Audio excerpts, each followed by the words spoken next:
future. Tim, it's PFF time, but before we do, let's jump into Jason Wise super chat. Said, I apologize, Chris Brooks. I wasn't familiar with your game. Thank you for the super chat, Jason. Chris Brooks, man, I'm telling you, that's a coach's best friend, Tim, is a running back that'll pass protect. Damn right. And he can carry the ball too. And he can catch the ball out of the backfield. We've seen it, preseason, a lot of tape, but I think he's going to get some looks here in the next week or two, right? With Josh nursing the knee injury. So Jason Y is right on point here. Chris Brooks is a valuable asset on this offense for sure. And we're going to need him. We are these next few weeks for sure. The other thing I'll say too is I kind of feel like maybe Chris Brooks, you guys remember when Emmanuel Wilson came on the roster, he is a very fluid ball carrier, right? He struggled in catching the ball and he struggled in pass protection. That was going to limit his snaps. Chris Brooks arrives, and then we just showed you a clip earlier of Emmanuel Wilson, throwing, pass protection block, right, and washing that out so Jordan Love could roll left, throw across his body, hit Matthew Golden on the cross corner on that fake switch cross look or switch slot cross look. I have a hard time believing that maybe Chris Brooks hasn't played a role in improving Emmanuel Wilson's pass protection, along with Josh Jacobs too, which that's not Josh Jacobs' bread and butter either. Chris Brooks is a better pass blocker than Josh Jacobs, in my opinion, but you don't pay Josh Jacobs the money you pay him for him to just pass block. It's just nice knowing that you've got that guy that can help pass protect. And if I remember correctly, I believe Brandon Jackson was a young running back that could pass protect.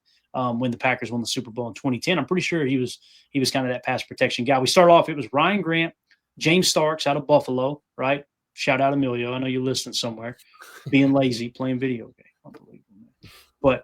And then you had Brandon Jackson, who was a second-round pick that was kind of underperforming running the football. Then all of a sudden, by the end of the year, it seemed like he had become a pretty good pass protector. I may be getting my years mixed up a little bit, but that's what stood out to me about Brandon Jackson. But Jason, thank you for the super chat, buddy. We appreciate you. All right, Tim, let's go rapid fire into the PFF grades.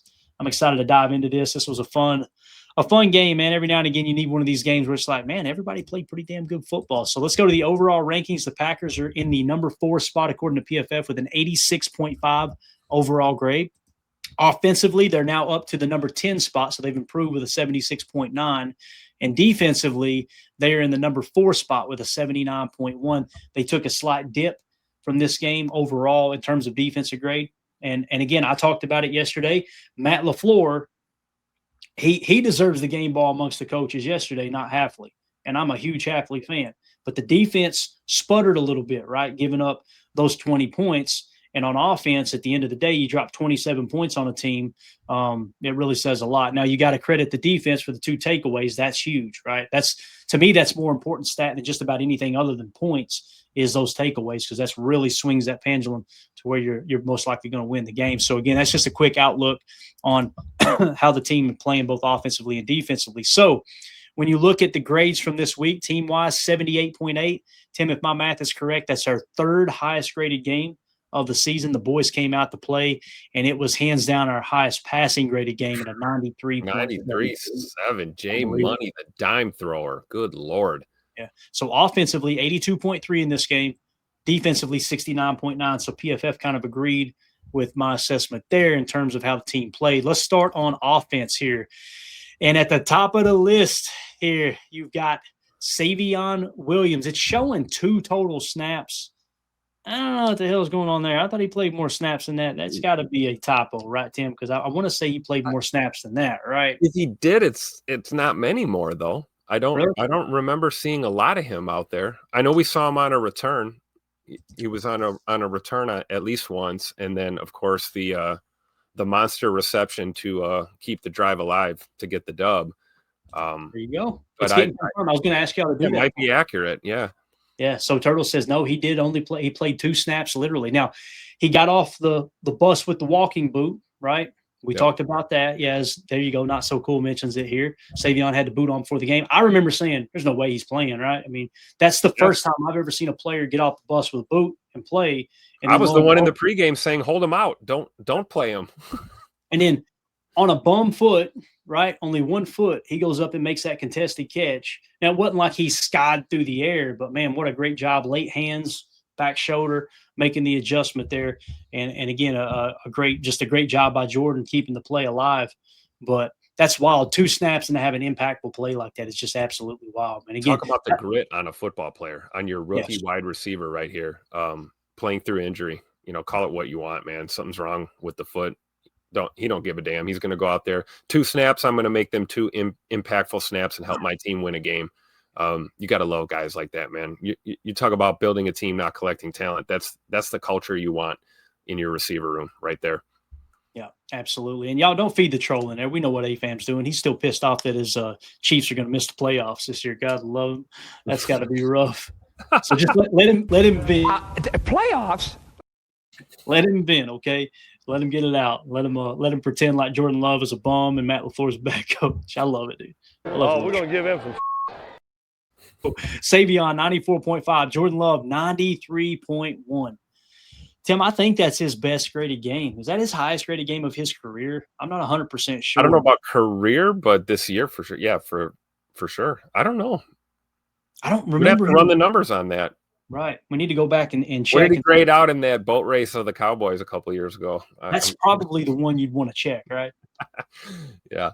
I would imagine. So, again, his grades on the season, 73, 86, 59, 78, 73, 53, 81, 61, 68, 93, his PFF grade on the season now, and 81.4. So, again, we kind of highlighted already Jordan having his best PFF year as it sits right now. Again, a lot of football left, but he's definitely trending in the right direction there. So, going back here, can we put some respect on Aaron Banks' name here, man? 83.4.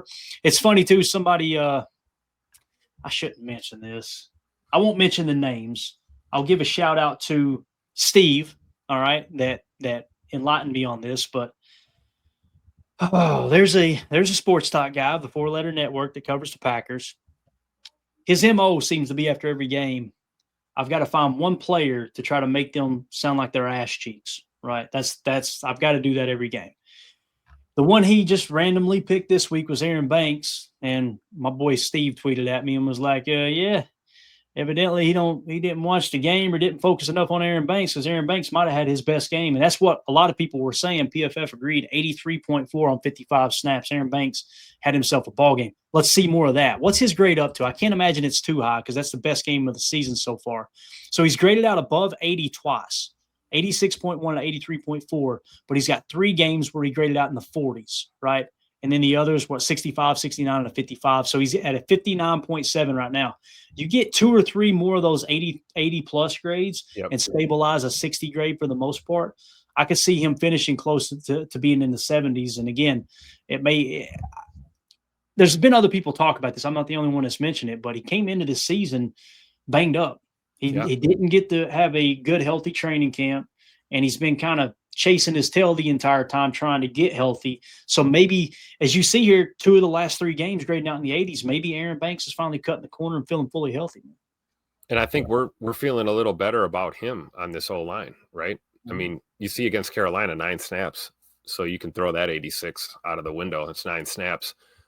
Everything else this year, well above, high 50s, low 60s and snap totals, playing a lot of football. And maybe for a guy like that has a high ceiling and is coming off of that nagging injury issue, you got to keep working him into the fray. And it feels like the more that you play him, the better he's getting lately. And you're right, Clay. We're just looking for some consistency. That's it. That's all we need on this line is some consistency, right? I love. Well, Jen Wright says more veteran rest days, please. Amen to that. Jen Wright says the opposite. Let him rest. The hell with this. It seemed to work, right? Jason Y cracks me up. He says, like we've been saying all along, great signing by Goody. We've been raking his ass over the coals all year. Love it. So the other thing here, shout out to Bates. He did a quick search. His prior highest PFF grade was a 91.8 in the playoffs, blowout versus the Cowboys. So this 93.1 is Jordan Love's best grade. So a new ceiling. A man, quick on the draw. I love it. A new ceiling has been established for Jordan Love. That's exciting, man. All right, let's fly through the rest. We're going to run out of time and not be able to hit them all. Christian Watson, 82.1. I say fly through him. You know what? We might do defense tomorrow because this is we got to take a second to highlight this. Now, listen, he's only been back 4 games, 79, 65, 67, 82. What does that tell me? 65 floor, 82 ceiling, 78.6 on the season. Does it show? It does not show right here what he's graded out as in terms of where he ranks amongst all wide receivers. But, Tim, just like Jordan Love reaching an all-time high PFF grade, same thing with Christian Watson. His career grade starting his rookie year, 77, 68, 70, 78.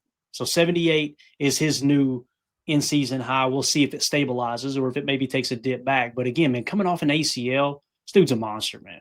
And he's a grown-ass man now. And I love the fact that Matt LaFleur, that PFF has it listed 6'5", 208, knowing now he's 225, according to Papa Scoop, right? So this is it's exciting stuff, man. Christian Watson seems to be he's turned the corner, and the freak is proven that he's the freak. And the reason why is because he never stopped grinding, even with the knee blowout, right? Like he never missed a day. He said that publicly. I never took a day off, and kind of the reason why he's even playing football ahead of schedule right now for us. We were talking about him possibly being back for the Thanksgiving matchup, and he's been playing ball for us, and he's been doing it at a high level. And I love the fact that Matt and the fellas have zero hesitation to cut him loose in this offense and just let him do what he does. Being down the guys that we are down, you need Scoot out there doing what he does. And I don't know if there is a ceiling. We could see him grade out in the mid 80s the rest of his career, from a PFS standpoint at the rate he's going right now. Just love to see it, man. That catch from Malik Willis was just unbelievable, man.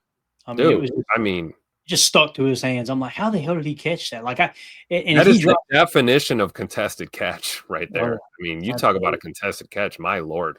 Wow. And the chat raking me over the coals right now. That's not non-ceiling, says Jen, right? Corey says, yeah, I don't think that's his ceiling, right?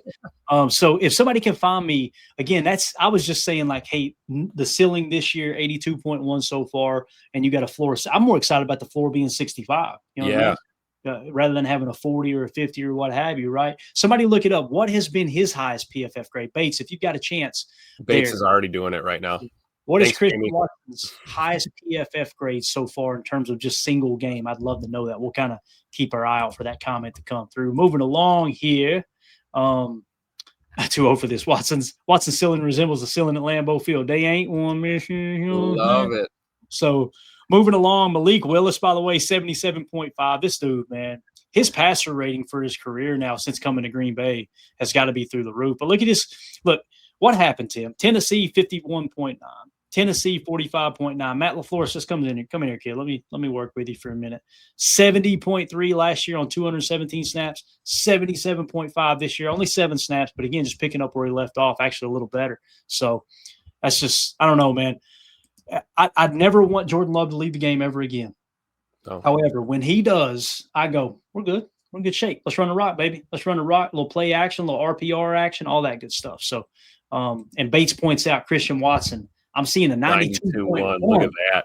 Lord have mercy. Here's a guy. So we'll see, man, after this post ACL, I want to see him up in the 90s again. That would be exciting, man. Before the year's over, let's get us a 90-plus grade. That would be great. You can tell NFL football just kicked off because the spam has went nuts. I'm nuking them as fast as I can, Clay. Do your thing, man. If we accidentally nuke somebody, just we'll get you back in here. We'll make sure we identify it if we accidentally ban. It seems like somebody always gets accidentally banned because of the spammers. So next, Darian Kennard, only 9 snaps, 75.7. Tim, I feel like he's done a hell of a job every time he's come in for the most part, right? I mean, so far this year, he's played in several games. I mean, 133 snaps. I didn't realize he played that many snaps, Tim. That's wild. And he's by the way, like you're an emergency break glass, right? Plug and play kind of guy. Seems to, whatever snaps he's getting, they seem like valuable snaps for us. Yeah, what's that cursor doing right there, Tim? What is that doing right there? What's that? Oh, he's another Kentucky Wildcat, man. How bad is that coaching? Don't mess around, How bad is that coaching staff that you got this many NFL players you can't win a damn college game? This is unbelievable. What is going on down there in Lexington? That's what happened. They're all in the NFL now. Some people are going up over at Kentucky, man. Some people were going, Clayton, this is 2022 pre-NIL. I think y'all were doing some illegal activity. probably might have been what was happening down there.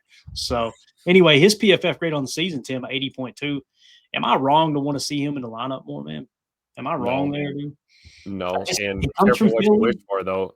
He might be playing a lot of tackle for us down the stretch. Mhm. Shout out to Zach Tom playing through, back issues and everything else. Having a guy like Kennard is an asset. I'd love to see him. I mean, 83 snaps against Dallas. That's a good look right there, right? In that, that overtime barn burner of a game that we had, grading out at a 74. I like that. And then the pass blocking, other than the Philly game, only 4 snaps. I think it's going to come along the more reps he gets. So, yeah, I'm all for it, man. If Emilio was here, he would say, "Hey, we gotta put Kennard in the game because we don't have Glover, right?" Right. Chester in the chat says, lifelong Kentucky fan. Thanks for rubbing it in. Hey, me too, Chester. Buddy, we in that same boat. There's about 17 holes in the hull of that boat, but we in there together, man. All right. We'll go down with the ship. But I'm going to say something very controversial. Somebody will probably clip it and rake me over the coals for it, and that's okay. I can't stop thinking about this. Now, listen, I don't think Sean Ryan has played horrible. It felt like he had a bad game yesterday, but again, that's tough against Lawrence. Dexter Lawrence is a hell of a defensive tackle. I mean, hell of a defensive tackle. Is it wrong for me to want to see Zach Tom at center and Kennard at right tackle for one game, for one quarter, one half? Am I off my rocker, guys? Let me know in the chat what y'all think about that. Is it? And again, it's only 130. I've been wanting to see Zach Tom at center for 3.5 years, so. I mean, I'm with you, Clay. And I know immediately people will say you paid him too much money to do that, right? But who gives a rat's ass? If it fixes the offensive line, if it improves the 5 you put out there, who cares if he's getting overpaid to play center, right? I mean, I don't know, man. I don't know. Let's see what everybody's saying in here. 2-0 for this is Clayton. That is exactly what I want. I'm glad somebody else is feeling that way too, man. It just, I don't know. We're looking at the grades though, right? How did Sean Ryan do? Is he up there? We're going to get to that right now. As a matter of fact, that's a good time to do it. Coach Lynn says, I'd try anything at this point. 2-0 for this says, I really like Kennard at right tackle. I do too, man. And again, it's not like he came from a bum organization. He came from a Philadelphia team. We traded a draft pick for him too. So that tells me Goody was thought pretty highly of him. Like, hopefully we get him back in the offseason too, man. We can get him a decent contract and get him back in-house so we don't break the bank. But, yeah, man, that's just – I don't know. It seems like everybody kind of agrees there, right? Holmes says I would be cool with that trial, Clay, but I'm sure they don't have it. I'm sure they've done it in practice. That's a great point. That's a great point. It's just like the kicker situation, right? Like everybody was hollering, play Haversick. Why are they not playing Haversick? And, as I can't remember who it was, it might have been Bill Huber or whatever, was like, guys are watching him in practice every day. They're putting the best kicker out there. We kind of seen it yesterday. Haversick shanked a couple. Crazy win, though, so it's not a true assessment. But similar situation there. So Coach Lynn says Ryan was solid, I thought. I didn't feel like he was horrible, but there was a couple times he did get beat. Are we seeing him? Oh, he's down he's down there. Yikes. 55.6. Pass block grade of 16.6. I do know this. Dexter Lawrence, there was a couple times Jordan Love was running for his life. And Dexter Lawrence plays one tech, right? So yep. And Sean Ryan, this is his first full-fledged start at center, correct? Very true. And you look up and go, damn, I got to block this guy. This guy. Got to block this guy. It's a windstorm. Yeah, we're playing on the lovely surface in New Jersey. I'm willing to give him another crack at it against the Vikings this weekend and see how he looks in the friendly confines of 1265 Lombardi Avenue. I think to your point about Zach Tom at center, like I said, I've always wanted to see that. But I feel like if we have to put him there, we've really got issues on this whole line if we got to move Tom to center. Yeah, Jen Wright says Kennard, good run block, pass protection, not so much. Amen. That seems to be what the consensus is anyway. So moving along, let's go back to some of the positives here. We talked about Kennard. Chris Brooks, only 5 snaps, 75.2. Obviously, pass blocking grade, 78.4. We highlighted that. Zach Tom, 52 snaps. I know there were some people that thought he played far fewer snaps than that. That's still a ton of snaps, right? Yep. All but 3. So he just missed 3 snaps, looks like. 72.4 was his grade. So even battling an injury in game, still had a great day. Bo Melton, only 2 snaps, but a 70.2. Matthew Golden, boys, 70.0 on 19 snaps. Let's freaking go. So he's up to a 67 now on the year. Remember what we always said? rookie season, if you grade 60 or higher, pretty good indicator you're going to be a good football player. He's getting closer to 70, which is going to be in that Scoot rookie year range, right? Once you start to break in the 70s, you start thinking Jaden Reed, you start thinking Dontavion Wicks, although he's taking a step back, but Christian Watson as well. We got us one in Golden. I've seen enough to know this dude can catch the ball. He can run routes. He's quick as all get out. We just got to get him in the right situations to get him the football. And I love the fact that they're not forcing it. Don't force it. Yeah. Take what the defense gives you.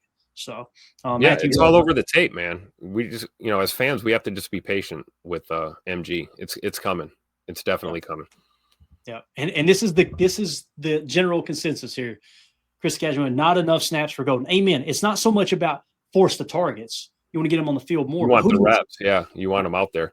But who do you take off the field? Because what Matt's doing is he's playing the analytics, and across the league, the EPA, the passing EPA out of 12 and 13 personnel is extremely high right now. That seems to be the consensus across the league, and it's a copycat league. So I think he's trying to press more into 12 and 13 looks. And in some cases, you'll see on Chalk Talk tomorrow, you'll hear me call out Y70, where they put Kennard in as the Y tight end and still had, whether it was Fitzpatrick or Wiley playing U. So you're going to kind of like the U71 Bacon back in the day with our boy, what was his name? Kevin Berry under the Mike Sherman regime.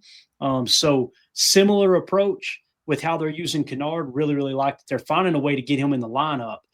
So I don't know. I like the idea of Kennard getting more snaps, and maybe they see it the same way, especially when Tucker goes out. Okay, let's get our best 11 on the field, and Kennard's one of those best 11. Maybe that's the case. We haven't really seen those heavy looks until Tuck Norris hit the IR, right? So we got to go forward. We can't look back. We got to go forward, and Kennard's got to roll on this team. No bones about it. He's got to roll on this team, and I'm here for it. I like it. I really do. Yeah. J. Cole said, thought Clayton was about to say Kevin Bacon. About to sing Footloose in here. You know what I'm saying? Chris says, 3+ wide-out sets, please. I love 11 personnel too, Chris. But again, man, I just got to – not that you need to do this. I'm not telling you how to fan, but I got to check my ego at the door and be like, okay, there's a reason they're truly trying to press into 12. I'm just trying to understand why. And I've been told, the analytics are showing it's easier to pass out of 12. It's more effective to pass out of 12 and 13 because you're forcing those heavier defensive packages, right? And that's where teams might need to get away from trying to match personnel. They're talking about, like in the 90s, first down, they didn't go, how many running backs and tight ends do they have out there? They just said first down, send our base package out, send our 4-3 or a 3-4, right? Yep. Second down, if it's second and long, then maybe we get into our sub package. It wasn't until the late 2000s, early 2010s that sub packages became kind of your new base defense, right? And what I mean by sub packages is like for us, we run a 4-3 base instead of a 4-3, four defensive linemen, 3 linebackers. We go nickel 4-2-5, where it's 4 defensive linemen, 2 linebackers. You get that extra DB in there. So it's just everybody's kind of waiting, like who's going to be the first team to truly press into, hey, let's go a different approach here.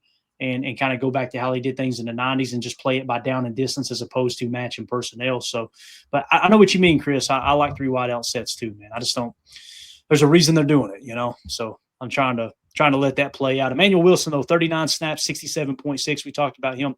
Josh Jacobs, only 12 snaps, 67.1. Jordan Morgan, Tim, 55 snaps, 66.2. All right. Here's a guy playing on the right side of the line. So he's 56.2 on the season. Right. His floor this year, 34.8. That's cheeks. That's way below the floor. That's in the basement. Right. But his ceiling has been at 83.5. He's hanging out right there in the upper 50s, lower 60s type thing, averaging out at 56.2. So maybe he could put it together. He's actually taken a step back this year in terms of PFF grade. And again, it's hard for me to judge him until they put him on the left side. I was just going to say he's playing left and right guard pretty damn good for a guy who's a left tackle. Yeah, and again, Rasheed Walker, guys, probably not going to be here next year. You guys can clip this and maybe we'll look back on it at the end of the year and go, nope, he's here, right? But I don't know, man. I kind of feel like he's going to get a contract similar to Romeo if he hits the open market.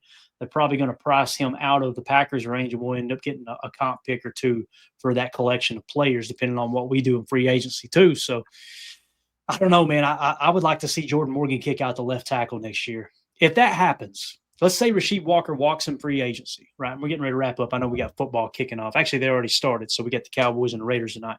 And yeah, somebody said here in the chat, Ben Avery said, "Rest in peace, Marshawn Nealon." Amen to that, man. It's such a tragedy there. So obviously, a lot of attributes today from across the league, man. A lot of respect, and I'm glad you brought that up. Thanks, Ben. Yeah, rest in peace. Man. Gone too soon, man. For sure. 24 years old, man. R.I.P. Marshawn. Yeah, for sure, man. It's just it's so sad, dude. But in terms of the offensive line, it's hard to get back on track. I just want to end the show, to be honest with you. It sucks so bad, man. The family and everything that's involved there. With the offensive line, if Rasheed Walker walks in free agency, no pun intended, all right. And now you've got to decide who's your left tackle. Now they may draft one in the first round. It may fall perfect on the board. That's the best player available. There's your left tackle of the future from day one. But let's say they don't draft anyone in the first 3 rounds to play offensive line. What I would do is I would move on from Elton Jenkins, right? I would try to bring Kennard back. This is just how I'm seeing it right now. I try to bring Kennard back. I would move Jordan Morgan to left tackle, okay? I would put Tom at center. I would probably bring Banks back at left guard. I wouldn't cut ties yet because you could save more money after cutting him after the second year too. So it's not like you got to cut him after the first year or you're screwed, right? You save more money the longer you wait to cut him too, in terms of cap penalty. But Kennard at right tackle, Tom at center, Jordan Morgan at left tackle, Banks at left guard, and then you go find your right guard. Hopefully that's Anthony Belton. Now here's another thing that could happen. Belton could be your right tackle too, though. I think that's their plan is Belton right tackle. But here's another crazy thing, Tim. What if they move on from Aaron Banks? You now can stay with me here. This is going to be really, really confusing. Okay, scratch everything we just said. Now imagine if Anthony Belton's your right tackle. Okay, so you're going to go that route, right? And then, or no, forget that. Anthony Belton played college ball left tackle his entire career. What if they put Anthony Belton at left tackle, kept Zach Tom at right tackle, right? They move on from Aaron Banks. They move Jordan Morgan to left guard or vice versa with Belton, right? And then go out and draft a center. Go get the best center in the draft or maybe sign somebody in free agency. That could be another play that they could make too, right? If you're of the opinion of, no, I want Zach Tom to stay at right tackle because of all the money. Because, again, I don't think that's a stupid argument. We're just kind of spitballing, troubleshooting on the fly. There's a lot of different options. I don't see Rasheed Walker being here long term unless he's willing to take a team friendly deal. I think he's going to get a lot of money on free agent markets. So we'll see though. And if he does, you know how good he loves his picks. It might as well be a trade, right? You're going to get comp picks. So yeah, exactly. Anyway, where, by the way, where's Sheed on this list? That's a great question. Rasheed Walker, 56.3 had a rough day. Looks like. 50 pass blocking grade, 57 run blocking grade. He also had a penalty there. A key hold. I know I had it charted here. That's okay. We'll take that. Save QB1. We'll take the hold. The problem was I'm tired of seeing Jordan getting picked up off the turf, man. I'll take a holding penalty. The problem was I got my chart here. Let me see. Give me just a second here. Where's it at? Rasheed Walker. I know I had a negative mark there. Unless, of course, it was a hold on a run play, then there's no excuse for that. I thought I had it. Maybe I didn't have it there, but I'm pretty sure it negated a big play too. Holding Rasheed Walker. I didn't mark down what the result was. I'm pretty sure that was a big play that got wiped off the slate. I say big play. It might have been 8 yards. It might have been 12 yards, something like that. So, Jason, why? Hard to argue with the logic. You know, we overpay for great, not overpay for good. I think Rasheed Walker's really good. I don't know if he's playing great. I think that's a fair point, Jason. I agree. Yeah. Spot on. Rasheed Walker is good, not great. And great dude, though. Great as a human being, by the way. Rasheed, very active in the community up here in Green Bay, does a lot of charity work. Great dude. We're talking strictly as a football player, right? Yeah. And Chester says Walker will get overpaid. He will. If he hits the market, somebody will go, hey, look, that dude played left tackle for Green Bay, protecting Jordan's blind side. He's played good enough. He's way better than our left tackle. Let's overpay so we can get him in-house. That'll happen. And maybe they feel like they can get more out of him. And maybe they can, right? Because I think some people will believe our offensive line has underperformed, for the, whatever, the amount of time here recently that we've watched them go out there. So that's pretty much it, guys. I mean, Luke Musgrave, I don't want to pile on too much. I mean, the snap count says everything. They only gave him 19 snaps. They're seeing it the same way we are. I know Matt said today, Coach LaFleur said that they're going to get him more involved, that he wants him to be more involved rather than just 19 snaps. But again, show me your checkbook. Your checkbook and your calendar, and that'll tell me what's most important in your life. You want to know who you think the most of on this team. It's the ones that are out there on the field, and you're scheming to get them out there on the field, right? So Musgrave a 28.4, John Fitzpatrick a 54.3, and Josh Wiley a 60.7. So Wiley is slowly creeping up there, although John Fitzpatrick, 35 snaps, Josh Wiley, 20 snaps, Luke Musgrave, 19. So I would just love for them to let Musgrave get out there with the receivers a little bit, and see if he can be kind of a hybrid. But you don't want to try to change your offense to go, okay, Right. we want to gear this around Musgrave playing receiver. It sucks, man. I like Musgrave as a person. I think he's a hard worker. He's tougher than nails. I don't care what anybody says, man. It dude finished a damn ball game with internal bleeding. But it just ain't working, man. Like 2-0 for this, said he fumbled twice yesterday. It's just, to me, it seems like he's pressing, right? He's pressing too hard. And that's the problem with getting drafted over the guy that's drafted after you, and then that dude overperforming in Tucker Kraft, right? Kind of puts more pressure on you to try to perform at a different level. So it is what it is. But anyway, there's your offensive PFF grades. What we'll do tomorrow, gang, we'll highlight the defensive PFF grades. I will make a note here, okay? And we'll definitely get into the defensive side of the PFF grades. We just ran out of time because, again, this was just an extension of Victory Monday. This is a fun episode. Appreciate it. We had a bunch of people watching. Thanks to everybody for all the support. Been getting a lot of messages here lately, DMs and stuff. And just thank y'all so much, man, for the support. It's humbling. It is. And shout out to everybody in our Patreon group. If you guys want to support the show, that's the best way to do so is to join patreon.com/Packer Fan Total Access. If you're wondering why you got a Patreon group, for the longest time, I had people message me going, how can we support? How can we support? I was like, I don't know what the hell to do here. You want to send me a check? Like, I don't know. I'm new at this. I'm just a football fan. So somebody said, you ought to create a Patreon group. I said, what's that? They said, so you can just literally set up an account. People can send you money. Okay, cool. So it sat forever. And now we're trying to create content over there and create a little community. So we've got multiple chats you can dive into and talk with each other in there. The game day chat kind of lights up. And we get all of our draft information. Anything you see on the show during draft season, we'll put those articles up and breakdowns. And you can actually still go in there and look at every draft pick we made this year. You can look at every draft profile. We created a profile all the way from high school through college into the combine and everything. And you can kind of go look. It's really cool to go back and look too, because you're seeing what we've seen on the college tape, what we've seen in the scouting reports and all the breakdowns all the way back to high school coming out of people like Savion and Matthew Golden and some of these guys. So it's a lot of fun. But anyway, appreciate everybody hanging out tonight. Tim, thank you for your time. We'll be back tomorrow, 6 p.m. Central for PTA Live. It's going to be Chalk Talk. We got 16 plays ready for you guys and gals. It's going to be an absolute blast, reliving the most important plays of that win over the New York Giants, like this one right here. Jordan Love was just on. That'll be on Chalk Talk, baby. Let's go. I like to think that patch on his elbow is actually a Nicorette patch, right? My man trying to put the lung dart down. He picked up a bad habit from Tucker Kraft out there ice fishing or something. Did you see Jordan out there ice fishing with Tucker Kraft? I just can't see it. I don't know. Maybe. You never know. It's a California kid, man. I bet. But he's like, Tucker, you have fun out there. But maybe in the summertime he's out there fishing, but I don't know about ice fishing though. Exactly. So Nicorette, man. I ain't heard that in forever. I don't know why that just popped up. Lord have mercy. You guys are going, what's that? The youngins are. That was a patch that was created to help people stop smoking. Failed miserably.